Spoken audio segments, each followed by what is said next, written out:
السلام علیکم ورحمۃ اللہ وبرکاتہ نحمدہ و نصلی علی رسولہ الکریم اما بعد فاعوذ باللہ من الشیطان الرجیم بسم اللہ الرحمن الرحیم رب اشرح لی صدری ویسر لی امری واحلل عقدۃ من لسانی یفقہوا قولی واجعل لی وزیرا من اہلی ربنا زدنا علما اللہم فقہنا فی الدین یا مقلب القلوب ثبت قلبی علی دینک یا مصرف القلوب صرف قلبی علی طاعتک اللہم الہمنی رشدی واعذنی من شر نفسی اللہم انی اسألک الہدی والتقی والعفاف والغنی رب اغفر وارحم انت خیر الراحمین رب ارحمہما کما ربیانی صغیرا ربنا ظلمنا انفسنا وان لم تغفر لنا وترحمنا لنکونن من الخاسرین ربنا لا تزغ قلوبنا بعد إذ هديتنا وهب لنا من لدنك رحمة إنك أنت الوهاب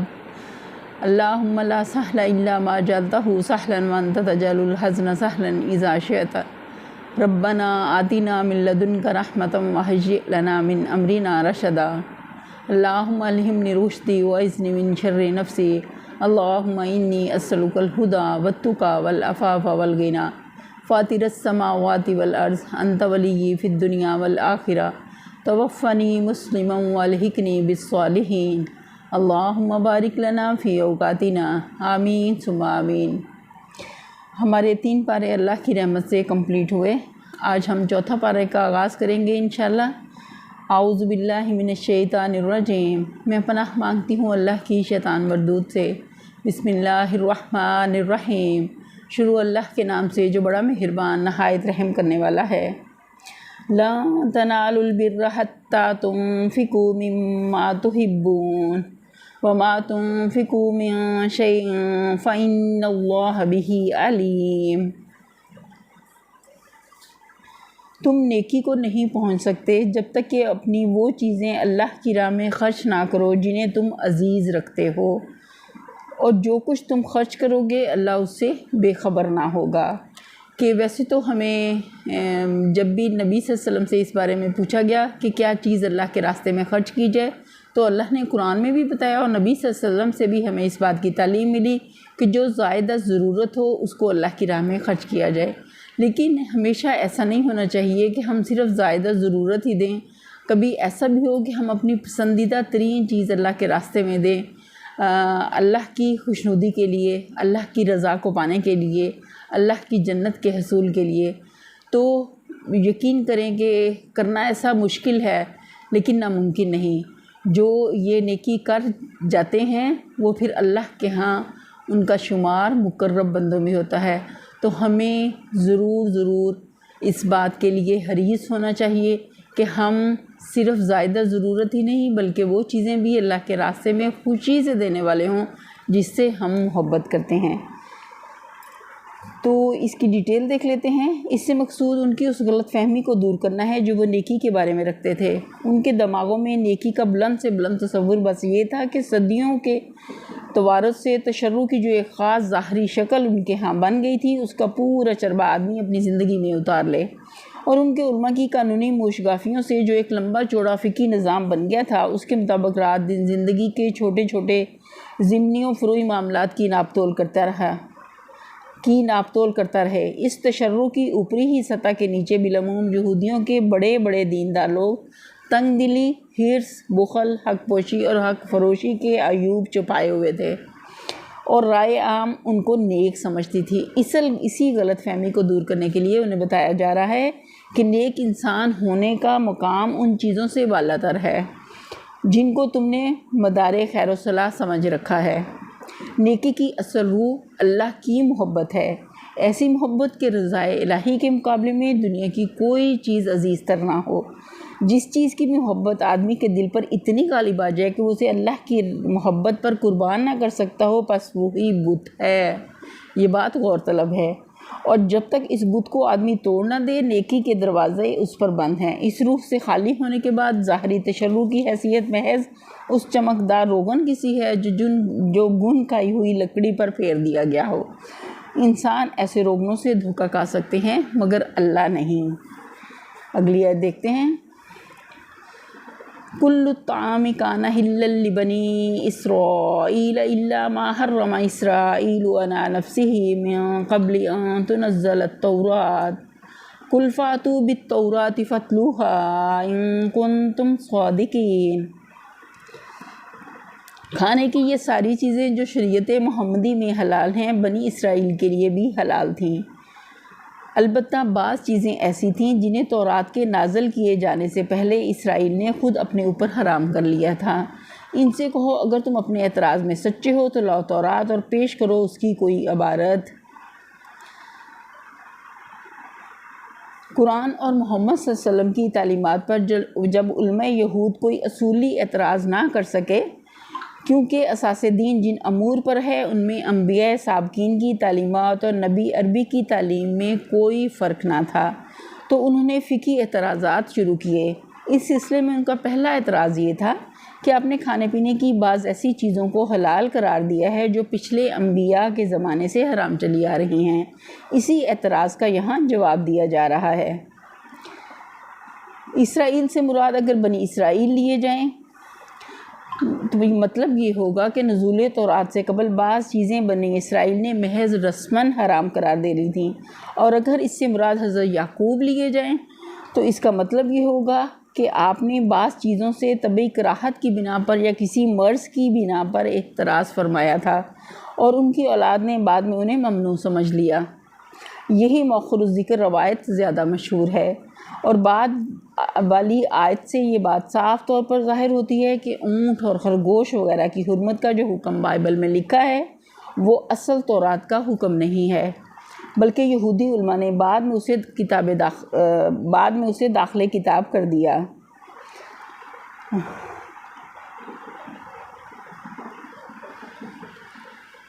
آگے دیکھتے ہیں، اگلی آیت ہے فَمَنِ افْتَرَىٰ عَلَى اللَّهِ الْكَذِبَ مِن بَعْدِ ذَلِكَ فَأُولَٰئِكَ هُمُ الظَّالِمُونَ۔ اس کے بعد بھی جو لوگ اپنی جھوٹی گھڑی ہوئی باتیں اللہ کی طرف منسوب کرتے ہیں وہی در حقیقت ظالم ہیں، کہ خود ساختہ عقیدے اور خود ساختہ گھڑی ہوئی چیزیں جو اللہ کی طرف منسوب کرے بغیر کسی بنیاد کے، بغیر کسی دلیل کے، دلائل کے، تو اللہ نے کیا کہا کہ وہی در حقیقت ظالم ہیں، اور ظالم اللہ کے پاس پھر ان کا کیا ٹھکانہ ہے؟ جہنم کی آگ ہمیشگی کا عذاب۔ آگے ہے قل صدق اللہ فاتبعوا ملت ابراہیم حنیفا وما کان من المشرکین۔ کہو اللہ نے جو کچھ فرمایا ہے سچ فرمایا ہے، تم کو یکسو ہو کر ابراہیم کے طریقے کی پیروی کرنی چاہیے، اور ابراہیم علیہ السلام شرک کرنے والوں میں سے نہ تھا۔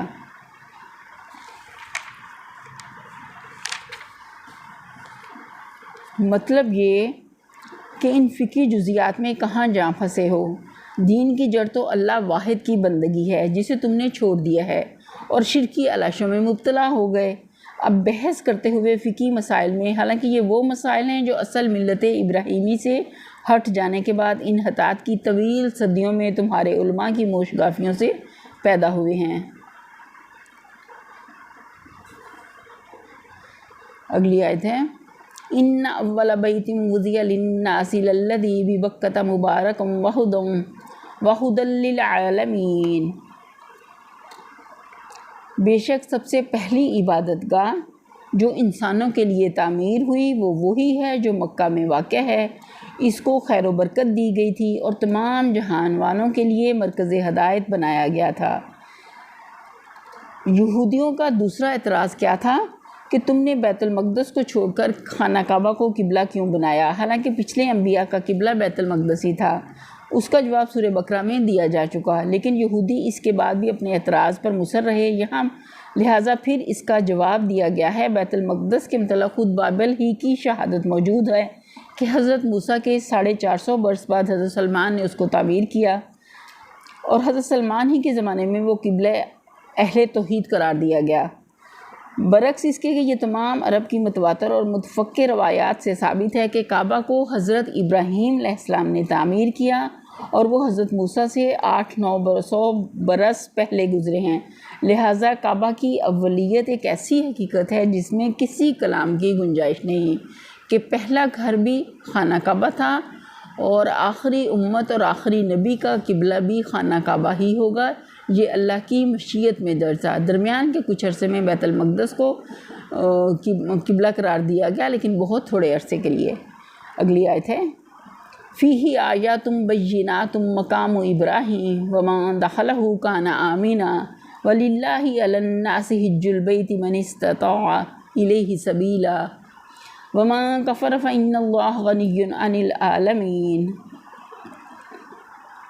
بے شک سب سے پہلی عبادت گاہ جو انسانوں کے لیے تعمیر ہوئی وہ وہی ہے جو مکہ میں واقع ہے، اس کو خیر و برکت دی گئی اور تمام جہان والوں کے لیے مرکز ہدایت بنایا گیا تھا۔ اس میں کھلی ہوئی نشانیاں ہیں۔ ابراہیم کا مقام عبادت ہے اور اس کا حال یہ ہے کہ جو اس میں داخل ہوا مامون ہو گیا۔ لوگوں پر اللہ کا یہ حق ہے کہ جو اس گھر تک پہنچنے کی استطاعت رکھتا ہو وہ اس کا حج کرے، اور جو کوئی اس حکم کی پیروی سے انکار کرے تو اسے معلوم ہو جانا چاہیے کہ اللہ تمام دنیا والوں سے بے نیاز ہے۔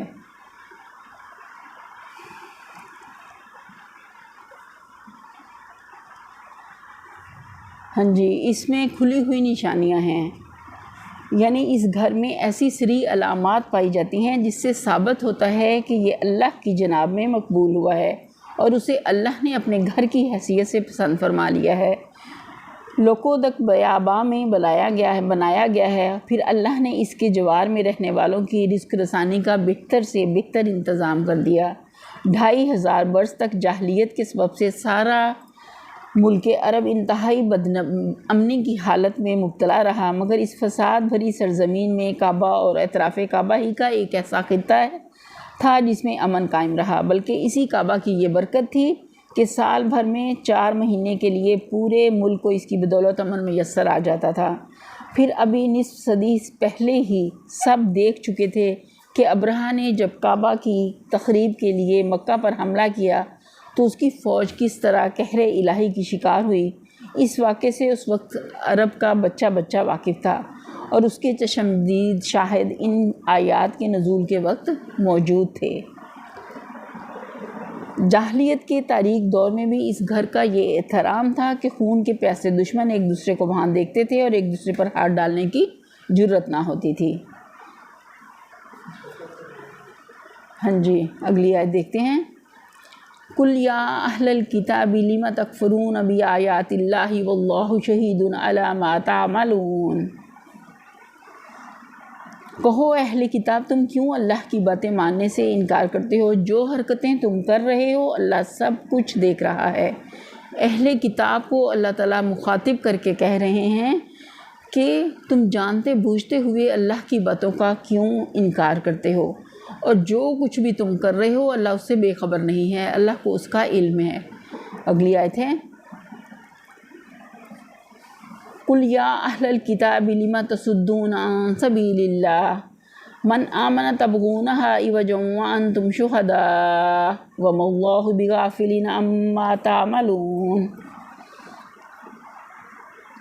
کہو اہل کتاب یہ تمہاری کیا روش ہے کہ جو اللہ کی بات مانتا ہے اسے بھی تم اللہ کے راستے سے روکتے ہو اور چاہتے ہو کہ وہ ٹیڑھی راہ چلے، حالانکہ تم خود اس کے راہ راست ہونے پر گواہ ہو۔ تمہاری حرکتوں سے اللہ غافل نہیں ہے۔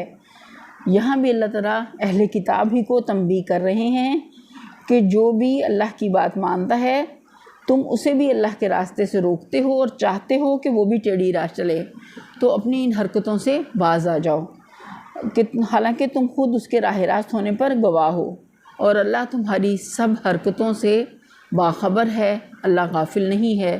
اللہ کو ہر چیز کا علم ہے جو تم کر رہے ہو اور جو تمہارے دلوں میں ہے۔ اللہ دلوں کے چھپے ہوئے راز بھی جانتا ہے، دلوں میں پوشیدہ باتیں جو ابھی تمہاری زبان سے نہیں نکلیں اللہ ان سے بھی باخبر ہے۔ اگلی آیت دیکھتے ہیں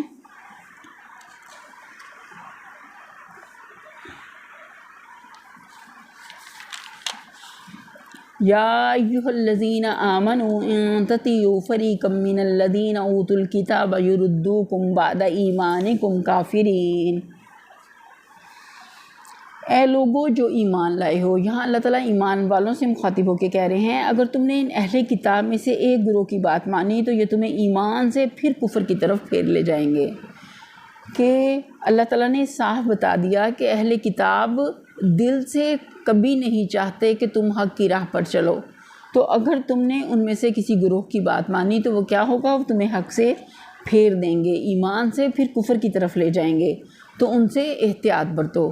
اللہ تعالیٰ اس بات کی تلقین کر رہے ہیں۔ اگلی آیت ہے وَكَيْفَ تَكْفُرُونَ وَأَنْتُمْ تُتْلَىٰ عَلَيْكُمْ آيَاتُ اللَّهِ وَفِيكُمْ رَسُولُهُ وَمَن يَعْتَصِم بِاللَّهِ فَقَدْ هُدِيَ إِلَىٰ صِرَاطٍ مُّسْتَقِيمٍ۔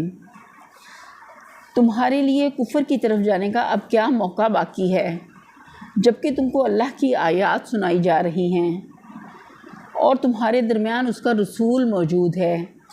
جو اللہ کا دامن مضبوطی سے تھامے گا وہ ضرور راہ راست پالے گا۔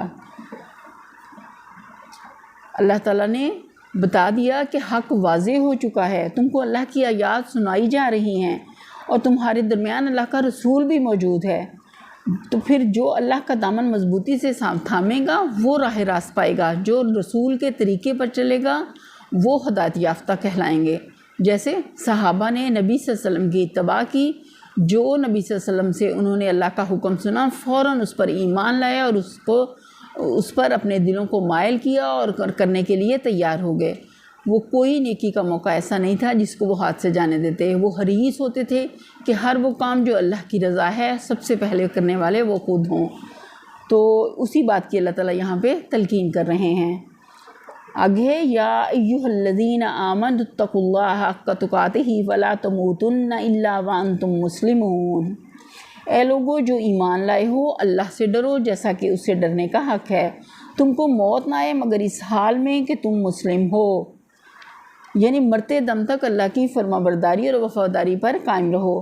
سب مل کر اللہ کی رسی کو مضبوط پکڑ لو اور تفرقے میں نہ پڑو، اور اللہ کے اس احسان کو یاد رکھو جو اس نے تم پر کیا۔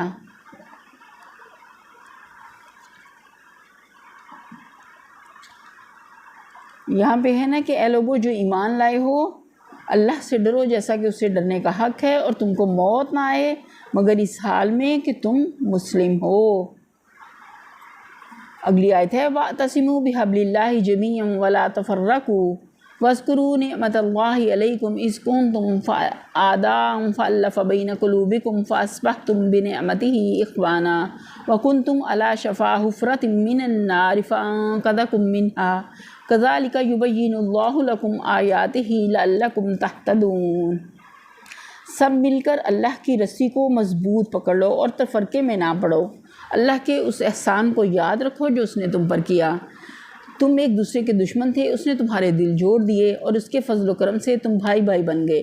تم آگ سے بھرے ہوئے ایک گڑھے کے کنارے کھڑے تھے، اللہ نے تم کو اس سے بچا لیا۔ اسی طرح اللہ اپنی نشانیاں تمہارے سامنے روشن کرتا ہے تاکہ ان علامتوں سے تمہیں اپنی فلاح کا راستہ نظر آ جائے۔ اللہ کی رسی سے مراد اس کا دین ہے، اور اس کو رسی سے اس لیے تعبیر کیا گیا کہ یہی وہ رشتہ ہے جو ایک طرف اہل ایمان کا تعلق اللہ سے قائم کرتا ہے اور دوسری طرف تمام اہل ایمان کو باہم ملا کر ایک جماعت بناتا ہے۔ اسی رسی کو مضبوط پکڑنے کا مطلب یہ ہے کہ مسلمانوں کی نگاہ میں اصل اہمیت دین کی ہو، اسی سے ان کو دلچسپی ہو، اسی کی اقامت میں وہ کوشاں رہیں اور اسی کی خدمت کے لیے آپس میں تعاون کریں۔ جہاں دین کی اساسی تعلیمات اور اس کی اقامت کے نصب العین سے مسلمان ہٹے اور ان کی توجہات اور دلچسپیاں جزیات فروع کی طرف منعطف ہوئیں، پھر ان میں لازماً وہی تفرقہ اختلاف رونما ہو جائے گا جو اس سے پہلے انبیاء علیہ السلام کی امتوں کو ان کے اصل مقصد حیات سے منحرف کر کے دنیا اور آخرت کی رسوائیوں میں مبتلا کر چکا ہے۔ تو مسلمانوں کو اس سے بچنے کی تاکید کی گئی۔ یہ اگلی بات جو ہے یہ اشارہ ہے اس حالت کی طرف جس میں اسلام سے پہلے اہل عرب مبتلا تھے۔ قبائل کی باہمی عداوتیں، بات بات پر ان کی لڑائیاں اور شب و روز کے کشت و خون جن کی بدولت قریب تھا کہ پوری عرب قوم نیست و نابود ہو جاتی، اس آگ میں جل مرنے سے اگر کسی چیز نے انہیں بچایا تو وہ یہی نعمت اسلام تھی۔ یہ آیات جس وقت نازل ہوئیں اس سے 3-4 سال پہلے ہی مدینہ کے لوگ مسلمان ہوئے تھے اور اسلام کی یہ جیتی جاگتی نعمت سب دیکھ رہے تھے کہ اوس اور خزرج کے وہ قبیلے جو سالہ سال سے ایک دوسرے کے خون کے پیاسے تھے باہم مل کر شیر و شکر ہو چکے تھے، اور یہ دونوں قبیلے مکہ سے آنے والے مہاجرین کے ساتھ ایسے بے نظیر اثار و محبت کا برتاؤ کر رہے تھے جو ایک خاندان کے لوگ بھی آپس میں نہیں کرتے۔ آگے ہے کہ یعنی اگر تم آنکھیں رکھتے ہو تو ان علامتوں کو دیکھ کر خود اندازہ کر سکتے ہو کہ آیا تمہاری فلاح اس دین کو مضبوط تھامنے میں ہے یا اسے چھوڑ کر پھر اسی حالت کی طرف پلٹ جانے میں جس کے اندر تم پہلے مبتلا تھے۔ آیا تمہارا اصلی خیر خواہ اللہ اور اس کا رسول ہے یا وہ یہودی اور مشرک اور منافق لوگ جو تم کو حالت سابقہ کی طرف پلٹا لے جانے کے لیے کوشش کر رہے ہیں؟ تو تم خود عقل سے کام لو۔ اگلی آیت ہے وَلْتَكُن مِّنكُمْ أُمَّةٌ يَدْعُونَ إِلَى الْخَيْرِ وَيَأْمُرُونَ بِالْمَعْرُوفِ وَيَنْهَوْنَ عَنِ الْمُنكَرِ وَأُولَٰئِكَ هُمُ الْمُفْلِحُونَ۔ تم میں کچھ لوگ تو ایسے ضرور ہی رہنے چاہیے جو نیکی کی طرف بلائیں، بھلائی کا حکم دیں اور برائیوں سے روکیں۔ جو لوگ یہ کام کریں گے وہی پلا پائیں گے۔ کہ کامیابی کا راستہ کیا ہے؟ کہ لوگوں کو حق کی تلقین کرنا، خود بھی برائیوں سے بچنا اور لوگوں کو بھی بچانے کے لیے حق کو بیان کرنا، اللہ کے ساتھ جوڑنا، اللہ کے دین کے ساتھ جوڑنا۔ آگے ہے وَلَا تَكُونُوا كَالَّذِينَ تَفَرَّقُوا وَاخْتَلَفُوا مِن بَعْدِ مَا جَاءَهُمُ الْبَيِّنَاتُ وَأُولَٰئِكَ لَهُمْ عَذَابٌ عَظِيمٌ۔ کہیں تم لوگ ان کی طرح نہ ہو جانا وہ جو فرقوں میں بٹ گئے اور کھلی کھلی واضح ہدایات پانے کے بعد پھر اختلاف میں مبتلا ہوئے۔ جنہوں نے یہ روش اختیار کی وہ اس روز سخت سزا پائیں گے۔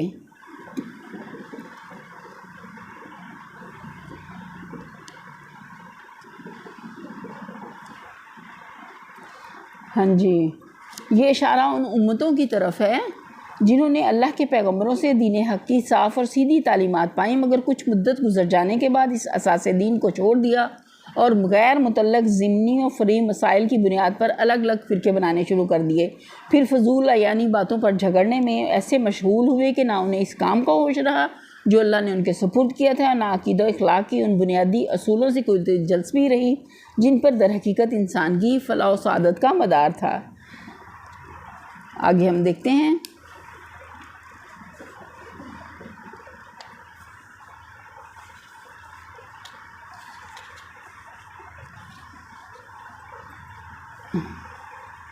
پچھلی آیت ہم نے پڑھی نا وَلَا تَكُونُوا كَالَّذِينَ تَفَرَّقُوا، کہ کہیں تم لوگ ان لوگوں کی طرح نہ ہو جانا جو فرقوں میں بٹ گئے اور کھلی کھلی واضح ہدایات پانے کے بعد پھر اختلاف میں مبتلا ہوئے۔ جنہوں نے یہ روش اختیار کی وہ اس روز سخت سزا پائیں گے۔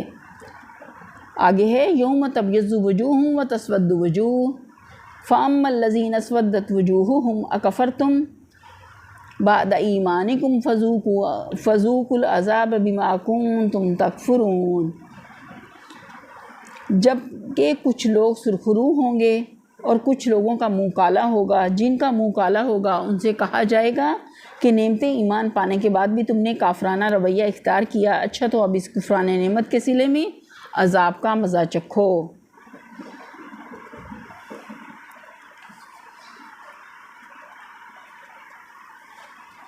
صاف بتا دیا گیا کہ قیامت کا دن جب ہوگا تو اس دن کیا ہوگا کہ کچھ لوگوں کے چہرے چمکتے ہوں گے جو آخرت میں کامیاب ہوں گے اور کچھ لوگوں کے چہرے سیاہ ہوں گے جو ناکام و نامراد ہوں گے اور خسارے میں مبتلا ہوں گے۔ ہمیشگی کا عذاب ان کا مقدر ہوگا کہ نعمت ایمان پانے کے بعد اگر اللہ تعالیٰ بتا رہے ہیں کہ تم نے بھی کافرانہ رویہ اختیار کیا تو اچھا تو اب اس کفران نعمت کے صلے میں عذاب کا مزہ چکھو۔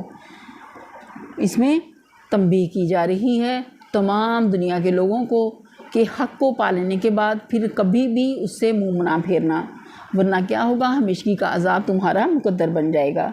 اگلی آیت ہے وَأَمَّا الَّذِينَ ابْيَضَّتْ وُجُوهُهُمْ فَفِي رَحْمَةِ اللَّهِ هُمْ فِيهَا خَالِدُونَ۔